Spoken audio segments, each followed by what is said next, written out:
ኢትዮጵያውያን ኦርቶዶክሳውያን እያንዳንዳችን ደማችን ቢመረመር ማርያም ማርያም ይላል።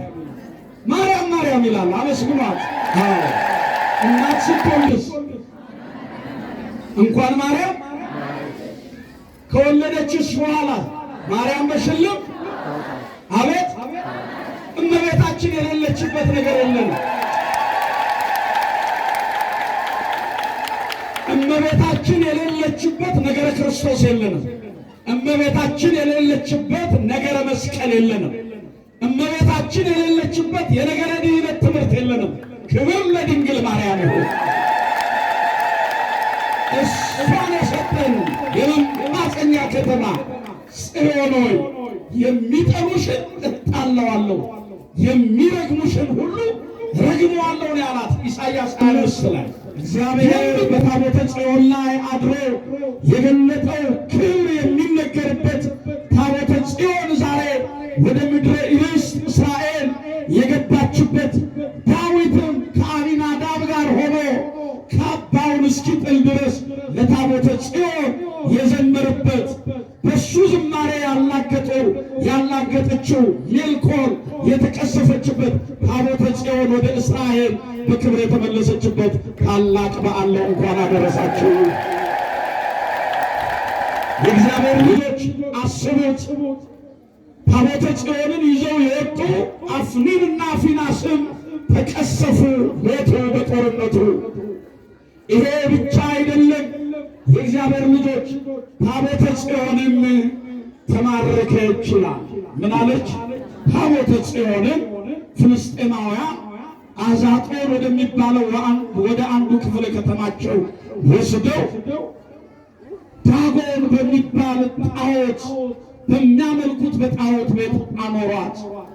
ዳጎን የተባለውን ጣዖት ከላይ ታቦተ ጽዮንን ከታች አድርገው ድል ስላደረጉት ነገር የአሕዛብን ዝማሬ የአሕዛብን ጩኸት እየጮሁ ወደ ከተማቸው ተመለሱ።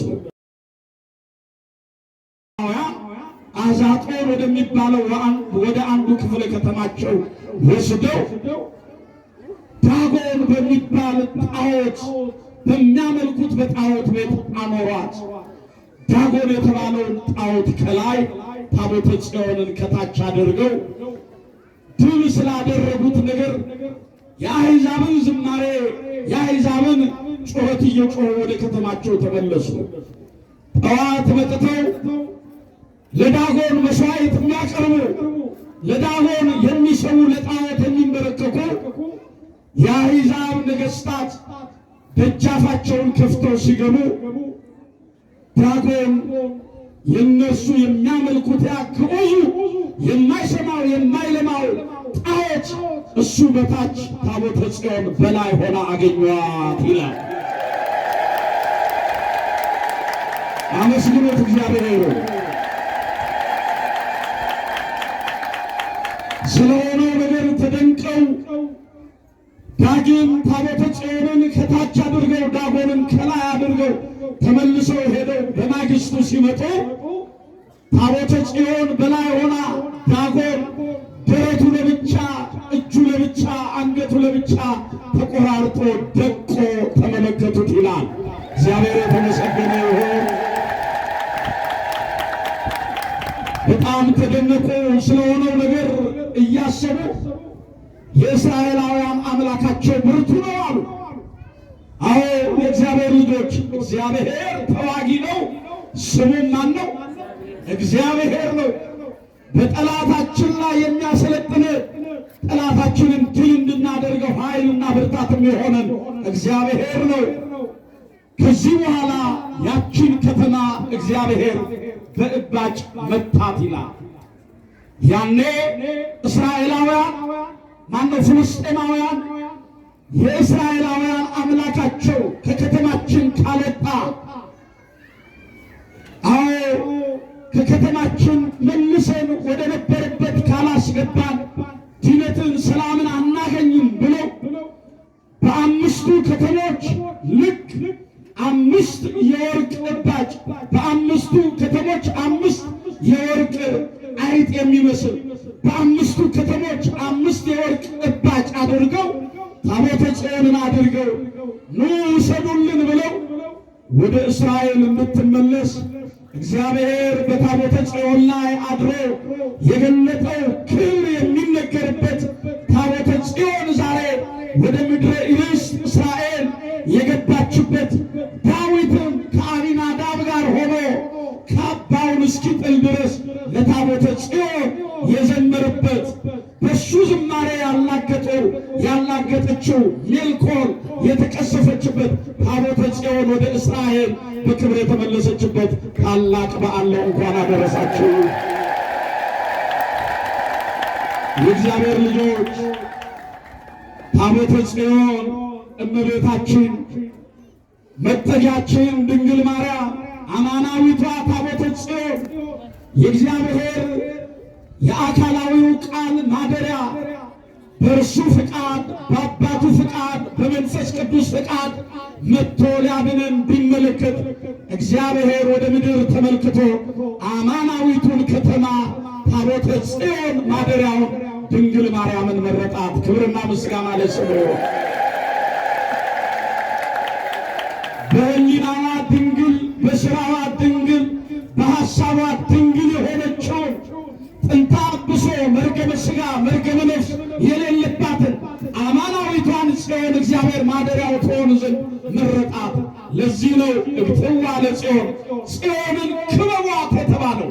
ዛሬ ልጆቿ ከበን የምናርፍባት የሚበላውን የሚጠጣውን ያስገኘች አማናዊቷ ጽዮን ድንግል ማርያም ናት። ምስጋና ይድረሳት። አባቶቻችን እንዲህ ይላሉ።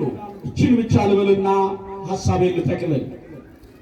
እስራኤላውያን ከምድረ ርስት ከነዓን ከግብፅ ተነስተው ወደ ምድረ ርስት ከነዓን ጉዞ በጀመሩ ጊዜ ለሙሴ መጥተው የእግዚአብሔርን ሕዝብ ወዴት ይዘህ ትሄዳለህ አሉት።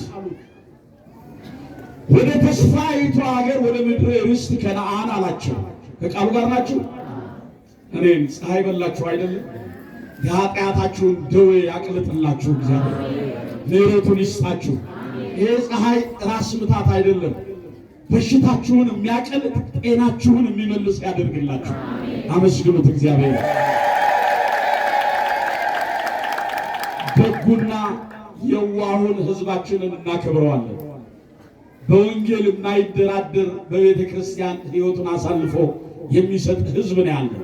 እኛ የቃል ሕዝብ አይደለም ያለን፣ የተግባር እምነቱን በተግባር የሚገልጽ ልጆች ያላት ቤተ ክርስቲያን ነች ያለችን። ክብርና ምስጋና ለስሙ እና ወደ ተስፋይቱ ሀገር ወደ ምድረ ርስት ከነዓን አሉት። ኧረ እንዲህ እየተባለ ይወራል። ምድረ ርስት ከነዓን እኮ ጦረኞች፣ ቀስተኞች ያሉባት ሽፍቶች ያሉባት ምድር ነች እየተባለ ይባላልና እንዴት እግዚአብሔርን ሕዝብ ይዘው ወደዛ ትሄዳለህ አሉት። ሙሴም ከ12ቱ ነገደ እስራኤል 12 ሰዎች መረጠ። ስንት ሰዎች? 12 ሰዎችን መረጠ። ሄዳችሁ ምድረ ርስት ከነዓንን አይታችሁ ሰልላችኋት ነው ብሎ ሄደው ወደ ምድረ ርስት ከነዓን የላካቸው ከ12ቱ ነገደ እስራኤል 10ሩ የሞት ወሬ ይዘው መጡ ይላል። ስንቱ? አዎ ምድረ ርስት ከነዓን ጦር የሚወረውሩ ቀስተኞች፣ ሽፍቶች አሉባት ለእግዚአብሔር ሕዝብ የማትመች ምድር ናት ብለው 10ሩ የሞት ወሬ ይዘው መጡ። አዎ ሁለቱ ግን ከ12ቱ ነገደ እስራኤል የመረጣቸው ሁለቱ ኢያሱና ካሌብ ከምድረ ርስት ከነዓን የስንዴ ዛላ የወይን ዘለላ ይዘው ተመለሱ። ሙሴም ይላል የስንዴ ዛላውን ቢያሸው እፍኝ ሞላ፣ የወይን ዘለላውን ቢጨምቀው ጽዋ ሞላ። ያችን ምድር አሻግሮ እየተመለከታት እንዲህ አለ፣ እኛ አበሉ፣ ሁላችሁ ድምፃችሁን ከፍ አድርጉ፣ እኛ አበሉ የምድረ ርስት ልጆች ነን። እኛ የምን ልጆች ነን? የምድረ ርስት ልጆች ነን ብሎ ምድረ ርስት ከነዓንን እንዲያሻግሮ እየተመለከታቸው እያስመለከታቸው እኛ የዛች የተቀደሰችው የመልካሟ ምድር ለአባቶቻችን ቃል ኪዳን የተገባላት ትውልድ የሚያርፍባት አርስተ አበው ተስፋ ያደረጓት ነቢያት የዘመሩላት አዎ በሰማይ በምድር እግዚአብሔር ያከበራት የምድረ ርስት ልጆች ነን አለ። ከምድረ ርስት ከነዓን የስንዴ ዛላ የወይን ዘለላ አግኝቷል። ምድረ ርስት ከነዓን የሚበላውን የስንዴ ዛላ የሚጠጣውን የወይን ዘለላ አስገኝታለች። ምድረ ርስት ከነዓን ያላት እመቤታችንን ነው። የሚበላውን የስንዴ ዛላ ክርስቶስን፣ የሚጠጣውን የወይን ዘለላ ክርስቶስን ያፈራች ለአካላዊው ቃል ለመድኃኔ ዓለም ለኢየሱስ ክርስቶስ አማናዊ የእግዚአብሔር ከተማ ታቦተ ጽዮን መጠጊያ መሸሸጊያ ሆና የተመረጠች ወላዲተ አምላክ ድንግል ማርያም ናት። ምስጋና ይድረሳት። አመስግኗት። ሁላችሁም ለክብሯ ዘምሩ፣ አመስግኑ። ሰማያውያን መላእክት በሰማይ ያመሰግኗት፣ ምድራውያን ቅዱሳን በምድር ያወደሷት። በሰማይና በምድር መካከል የተገኘች ሰማይንና ምድርን ያስታረቀች አማናዊቷ ወደ እግዚአብሔር የምንወጣባት መሰላላችን፣ ስለሱ የምንነጋገርባት ድንቅ ቋንቋችን፣ አምላክን ያየንባት መስታወታችን አማናዊቷ ታቦተ ጽዮን ድንግል ማርያም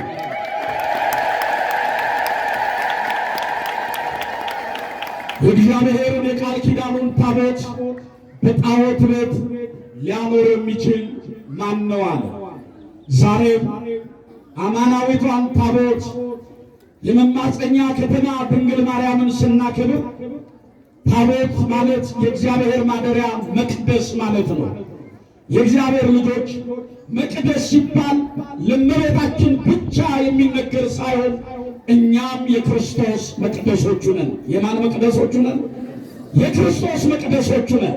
ሐዋርያው ቅዱስ ጳውሎስ ለቆሮንቶስ ክርስቲያኖች ሲጽፍ በዚህ በአንደኛ ቆሮንቶስ ምዕራፍ 3 ቁጥር 16 ላይ ቅዱሱ የእግዚአብሔር መንፈስ እንዲኖርባችሁ አታውቁምን? ማንም እግዚአብሔር የሠራውን መቅደስ ቢያፈርስ እግዚአብሔር እሱን መልሶ ያፈርሰዋል ካለ በኋላ የእግዚአብሔር መቅደስ እናንተ ናችሁ፣ ያው ልባችሁ ነው ይላል። ያው ምናችሁ ነው? ምናችሁ ነው? ልባችን የማን መቅደስ ነው? የአንድ ክርስቲያን ልብ የማን መቅደስ ነው? የእግዚአብሔር መቅደስ በሶስት ይከፈላል። ይሄ የምናየው ማደሪያው የእግዚአብሔር መቅደስ ይባላል።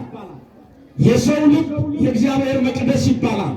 የክርስቲያኖች ኅብረት የእግዚአብሔር መቅደስ ይባላል። የክርስቲያኖች ኅብረት መቅደስ ስለመባሉ የሐዋርያት ሥራ ምዕራፍ 16 ቁጥር 5 የእኛ ልብ መቅደስ ስለመባሉ የእግዚአብሔር ልጆች የእኛ ልብ መቅደስ ስለመባሉ አንደኛ ቆሮንቶስ ምዕራፍ 3 ቁጥር 16 ይሄ ያለንበት ማደሪያው መቅደስ ስለመባሉ መዝሙረ ዳዊት መዝሙር 65 ቁጥር 5 እኛ የእግዚአብሔር መቅደሶች ነን። የማን መቅደሶች ነን? ልባችን የማን መቅደስ ነው? ለምንድን ነው እግዚአብሔር ልባችንን የመረጠው ካላችሁ እቺን መልእክት ብቻ ልናገር ጨርሻለሁ። እኛ ለእግዚአብሔር ልባችን ለእግዚአብሔር መቅደስነት የተመረጠበት እግዚአብሔር በልባችን መቅደስ ያድር ዘንድ የወደደበት አንዱ ምክንያት የእግዚአብሔር ልጆች ሰው ያለ ዓይን ይኖራል አይኖር? ሳያዩ የሚኖር ብዙ ሰዎች የሉ? ሳይሰሙ የሚኖሩ የሉ? እግራቸው በአንድም በሌላም ምክንያት አጥተው ሳይራመዱ የሚኖሩ ሰዎች የሉ? እጃቸውን በአንድም በሌላም ምክንያት አጥተው ሳይጨብጡ የሚኖሩ ሰዎች የሉ? የሉም ወይ? እሺ፣ ያለዚህ መኖር ይቻላል አይቻልም? ይቻላል አይቻልም? ይቻላል። ያለ ልብ መኖር ይቻላል? ይቻላል። ልባችን የማን መቅደስ ነው? እንግዲህ እግዚአብሔር ብላችሁ የምትጠሩት አምላካችሁ በልባችሁ መቅደስ እንዲኖር ከክፉ ነገር ተለዩ። ዘረኝነትን ተጸየፉት። መልካሞችን ቀኖች ሊያይ የሚፈልግ ሰው ምላሱን ከክፉ አንደበቱን ሽንገላ፣ ተንኮል፣ ክፉ ነገር ከመናገር ይከልከል።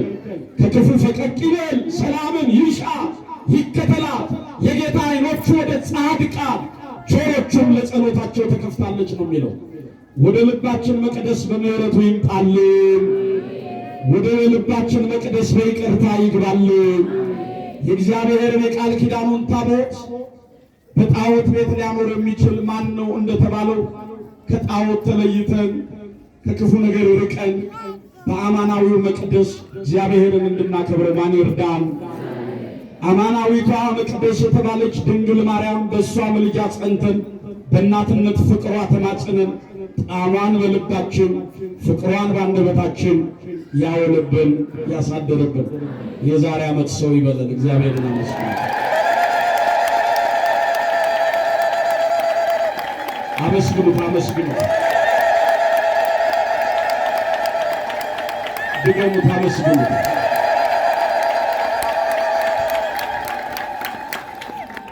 ቀኒቱ ዕለተ ሰንበት ናት።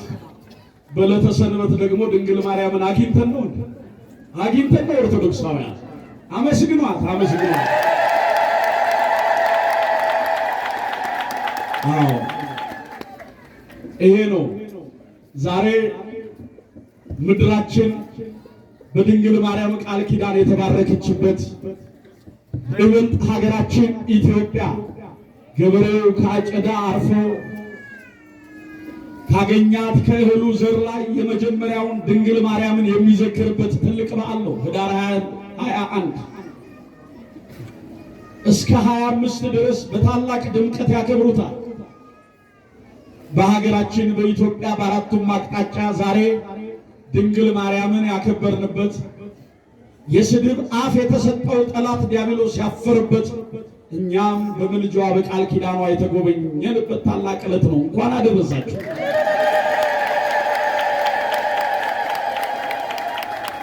አንድ ነገር ልንገራችሁ። መጨረሻ ይሄ ዛሬ አፉን እንደ ልብ የሚያላቅቀው የላመ ጣመ እየበላ በድንግል ማርያም ላይ የስድብ አፍ ተሰጥቶት የሚሳደበው ክፉ መናፍቅ ሁሉ መጨረሻ ላይ መጥቶ በድንግል ማርያም እግር ስር ይንበረከካል። አዎ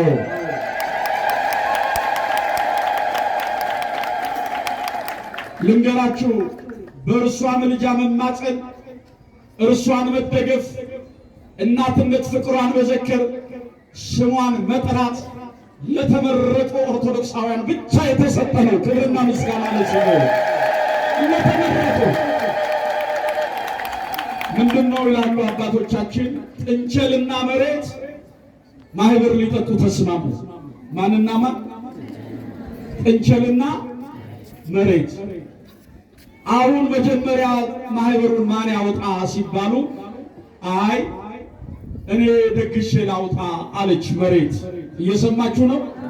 ማንን ደግሳ ልታበላ? ጥንቸልን። ጥንቸልን በዚህ ሐሳብ በጣም ተስማማች። እንደውም አንቺ አውጪ ለወሩ ያድርሰን አለችና ያው መሬት በዕለተ ቀኑ ድግሱን ድል አድርጋ ደግሳ ጥንቸልን እንደ ልቧ ስትጋባ በዛም ብትሄድ መሬት የደገሰችው ነው። በዚህም ብትሄድ በሰሜኑም በደቡቡም በምስራቁም ብትሄድ መሬት ደግሳለች። ጥንቸል ደስ ባላት ቦታ ስትጋበዟለች። መቼም ያው ተደግፎ የጠጡት ጽዋ ይደርሳል አይደል? እና ልክ ወሩ ሲደርስ አሁን ጥንቸል ልክ የማህበሩ ክፍያ ቀን ገና በዋዜማው ከራሷ ጋር ምክር ያዘች። እኔ ነኝ አሁን መሬትን ደግሼ የማበላው አለች። በታሪክ አላደርገው የራሴን አማራጭ እጠቀማለሁ አለች። ጥንቸል ፈጣን ምንድነች? በሩጫዋ ተማምና እኔ በታሪክ መሬትን ደግሼ አላበላም አለች። ከማን ልታመልጥ ነው? ንገሩኝ እስቲ። ከመሬት ልታመልጥ።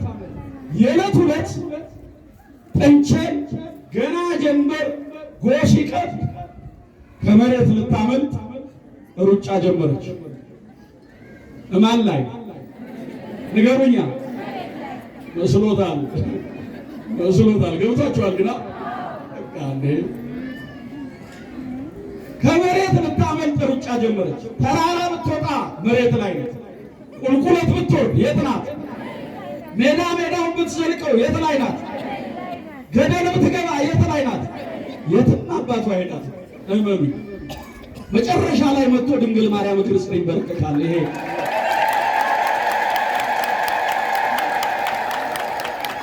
አትጠራጠሩ። እሺ ኦርቶዶክሳውያን፣ አዎ እኛ ኢትዮጵያውያን ኦርቶዶክሳውያን እያንዳንዳችን ደማችን ቢመረመር ማርያም ማርያም ይላል። ማርያም ማርያም ይላል። አመስግኗት። እናቶቻችን በገጠሪቱ እኚህን የመሳሰሉ ሊቃውንት ሲወለዱ በገጠሪቱ አምቡላንስ የለም እንደዛሬ። የዛሬው አምቡላንስ እየተባለ ነው ሕፃኑ የሚወጣው። የቀደሙት ግን የማን ስም እየተጠራ? አዎ እናት ስትወልድስ እንኳን ማርያም ከወለደችስ በኋላ ማርያም በሽልም አቤት እመቤታችን የሌለችበት ነገር የለም። እመቤታችን የሌለችበት ነገረ ክርስቶስ የለንም። እመቤታችን የሌለችበት ነገረ መስቀል የለንም። እመቤታችን የሌለችበት የነገረ ድኅነት ትምህርት የለንም። ክብር ለድንግል ማርያም ይሁን። እሷን የሰጠን የመማፀኛ ከተማ ጽዮን ሆይ የሚጠሉሽን እጣለዋለሁ የሚረግሙሽን ሁሉ ረግመዋለሁ ነው ያላት ኢሳይያስ 25 ላይ። የሚጣላሽን እጣለዋለሁ የሚረግምሽን ሁሉ ምን እለዋለሁ አላት። ያከበረሽን ደግሞ አከብረዋለሁ።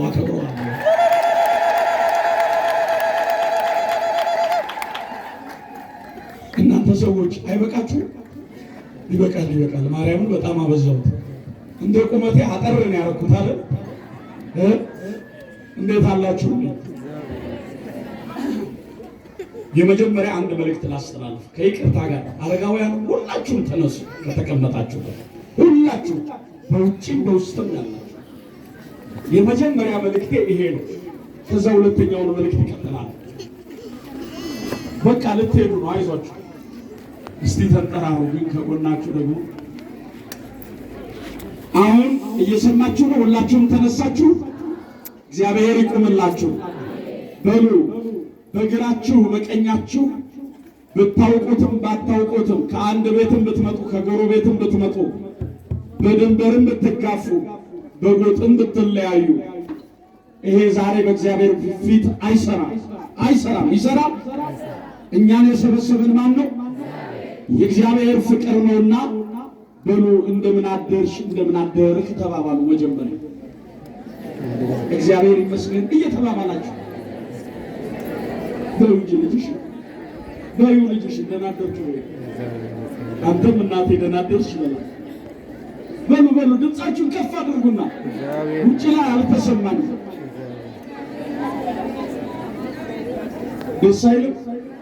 ደስ አይልም ወይ? ይሄ ሰላምታችን ሚስት ጠዋት ተነስታ ባሏን ብትለው፣ ባልም ተነስቶ ሚስቴ ደህና አደርሽ ቢላት፣ ልጆች ወላጆች ልጆቻቸውን ቢሉ እግዚአብሔር ይመስገን የሚለው ሰላምታ ምድራችንን ቢከድን ዓለማችንን ቢከድን ጦርነት አለ፣ መለያየት አለ፣ ጎጠኝነት አለ፣ ዘረኝነት አለ። ይኸውላችሁ እግዚአብሔር ይህንን አንደበታችንን አይቀይርብን። በእጃችሁ ፍም ይዛችሁ እፍ ብትሉት ይነዳል፣ ፍ ብትሉት ደግሞ ምን ይላል? ይጠፋል። አጥንት በሌለው ምላስህ የሰው አጥንት እንዳትሰብር ጠብቅ፣ አደራ። አጥንት በሌለው ምላሳችን ልዩነትን እንዳንሰብክ። ያለው ጊዜ ልንገራችሁ፣ የቀረን ጊዜ እንኳን ለጸብ ለፍቅርም አይበቃም። እየሰማችሁ ነው? እንኳን ለጸብ ለፍቅርም አይበቃም። እግዚአብሔር ፍቅርን እንደ ሸማ ያላብሰን። አሜን በሉ እስቲ ያመስግኑ።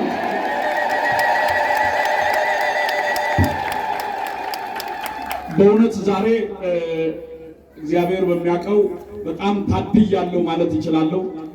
ክቡር አባቴን ወንጌላዊውን ተወዳጁን አባት ከልቤ አከብራለሁ፣ አመሰግናለሁ። እዚህ ቦታ መጥቼ እንዳገለግል ጥሪ ሲያደርጉልኝ ክፍለ ሀገር ጉባኤ ነበረኝ። ያው የክፍለ ሀገር ጉባኤ መምህራን እንደልብ አይገኝም። መሄድ ነበረብኝ፣ ግን የሰላሙ ሁኔታ ትንሽ አስጊ ስለነበረ ከዛ ቀረው።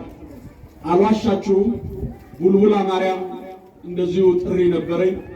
ግድ የለም እዚህ አባቴ ጠርተውኛል እናንተ ጋር ያው ሰው ይበዛል ብዬ ዛሬ ወደዚህ ለመምጣት ልቤ ሲነሳ ድንግል ማርያም ፈቀደች። እንኳንም መጣው። እዚህ ጋር ኪዳነ ምሕረት አለች አይደለ? አሁን እዚህ የሉም። ትልልቅ አባቶቻችን በነበሩበት መጥቻ አገልግያለሁ። በቅርብም የሆነ ጊዜ ላይ እንደመጣው አስታውሳለሁ። እግዚአብሔር ይመስገን። ያው እንደ ፔፕሲ እንደ ለስላሳ መጠጥ የማንዞርበት ቤተክርስቲያን የለም። የሚገርማችሁ ደግሞ በጣም ከሌላው የበለጠ ወይንም የተሻለ ነገር ኖሮኝ አይደለም። በምችለው ልክ ግን እግዚአብሔርን አገለግላለሁ። ዛሬ በዚህ ቦታ ላይ ትልቅ መንፈሳዊ አሻራ ጥለን እንሄዳለን። ማን ይርዳን? ማን ይፍቀድልን? ጌታ ሆይ በሉት። እንዳገለግል ሐሳቤን፣ ጉልበቴን፣ ገንዘቤን፣ ዕውቀቴን ላንተ እንድሰዋ አንተ ፍቀድልኝ። በማደርገው በጎነት ሁሉ በሕይወቴ፣ በጤናዬ፣ በቤተሰቤ፣ በሀገሬ፣ በጓዳዬ፣ በእልፍኜ፣ በስራዬ ሁሉ ምሕረት ቸርነትህ አይለየኝ። ጸጋ በረከትህን አትንፈገኝ። የዛሬ ዓመት ሰው በለኝ፣ ከቁጥር አታጎድለን በሉና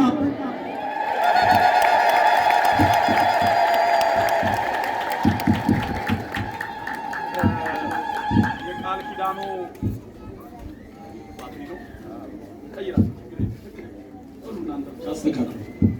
ትሪኮን እንቀይራለን። ይሰማል አይደል? ኧረ ጥሩ ነው። ይሄ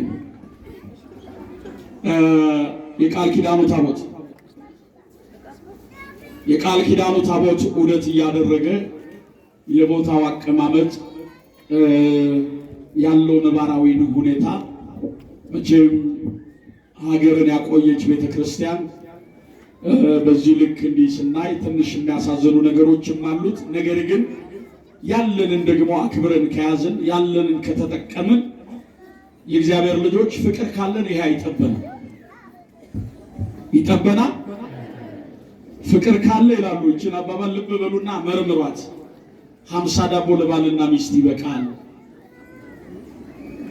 ምን ነው ሳቃችሁ? ምን ካለ ፍቅር ካለ 50 ዳቦ ለባልና ሚስት ይበቃል። ፍቅር ከሌለ እኮ አንዱም አይበቃም። እናንተ እያሰባችሁት ነው? ፍቅር ካለ ይሄ በቂያችን ነውና እቺን ቦታ እውነቴን ነው የምላችሁ በሌሎቹ ሀገራት በአውሮፓው ዓለም የምናያቸውን ቤተ መቅደሶች በአይድ ሀገር ላይ ስለሆነ የቦታ ይዞታ ማግኘት የተለያዩ ነገሮችን እንደ ልብ ማመቻቸት አይመችም። ግን የሚገርማቸው ኦርቶዶክሳውያን ዛሬ እንኳን ለሀገራችን ለኢትዮጵያ በመላው ዓለም አሁን እኔ የማውቃቸው ትልልቅ ቦታዎች በአውሮፓው ዓለም በብዙ ሺህ ካሬ ሜትር ላይ ከ17,000 ካሬ ሜትር ያላነሰ ኦርቶዶክሳውያን ቦታ እንዲይዙ የብዙዎች ከአረቡ ሀገር፣ ከአውሮፓው፣ ከኤሽያው ከተለያየ ስፍራ ሁሉም አስተዋጽኦ እያደረገ በዓለማችን ላይ ኦርቶዶክሳውያን ቦታ ይዞታ እየያዙ ይገኛሉ። ነገር ግን የእግዚአብሔር ልጆች በዚህ ቦታ ላይ አሁን ያለንን ነገር በደንብ መጠቀም እንድንችል ሰበካ ጉባኤ አስተዳደር ጽሕፈት ቤቱ በእቅድ ስራ ይዟል። ይሄንን መጠለያ ዳር ድረስ እናደርሰው። መጠለያው ክፍት ከሆነ ይሄ ሜዳ ከሆነ በዚህ ሰገነቱ አለ። በሰገነቱ መካከል ደግሞ በዛ ጋር ጥሩ መግቢያ ይከፈትና ባይሆን መኪና ማቆሚያ ነው እንጂ የምናጣው በቂ የሆነ አውደ ምሕረት ማስተካከል ይቻላል አይቻልም? ይቻላል አይቻልም? አሁን ዛሬ በዚህ ቦታ ላይ ትልቁን አሻራ ጥለን ነው የምንሄደው። እስላሙን እናለብሳለን፣ ከ12 ሜትር ወደ 4 ሜትር ተቀንሶ 8 ሜትር ገደል አለ። እሱን መሙላት እንድንችል ሁለተኛውን እስላም ነው። 4 እስላም ነው የቀረው 8